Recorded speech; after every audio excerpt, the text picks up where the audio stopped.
সবাই এসছে, মালালায় ক্যান্ডিডেট হয়েছে, প্রমাণ হয়ে গেল বিহারের ছাত্র যুব যারা আছে তারা একটা বড় প্রোগ্রাম করতে হবে, সেটাকে প্রমাণ করে দিল। অনেক দিন পর ছাত্র যুব সম্মেলন হলো।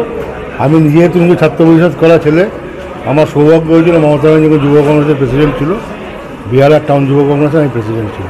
অনেক দিন পর ছাত্র যুবদের সম্মেলন হচ্ছে, আপনারা জানেন কেনাম হয়েছে, সব নেতারা এসেছিল করে যেভাবে নেতারা যে নির্দেশ দিয়েছে সেভাবে আশা করি ছাত্র যুব সেভাবেই করবে।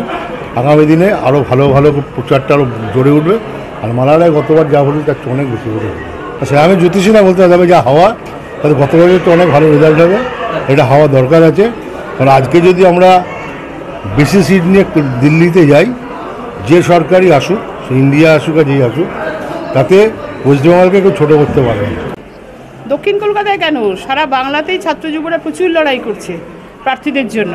ছাত্র যুবরা মিছিল করে, মিটিং করে, ছাত্র যুবরাও করে, সবাই করে, মহিলারা করছে, সবাই করছে। তার মধ্যে ছাত্র যুবদের এনার্জি বেশি, তারা সারা দক্ষিণ সব ওয়ার্ডে তারা সুন্দর করে কাজ করছে।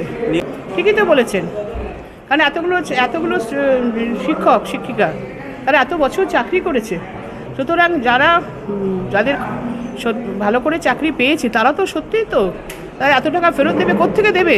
প্রত্যেকটা সংসারে তারা প্রতিপালন করছে, তারা সমস্ত বিভিন্ন খরচা আছে, তারা সেই টাকা কি তারা জমিয়ে রেখেছে? সব কোত্থেকে দেবে? ঘটিবাটি বিক্রি করে দেবে?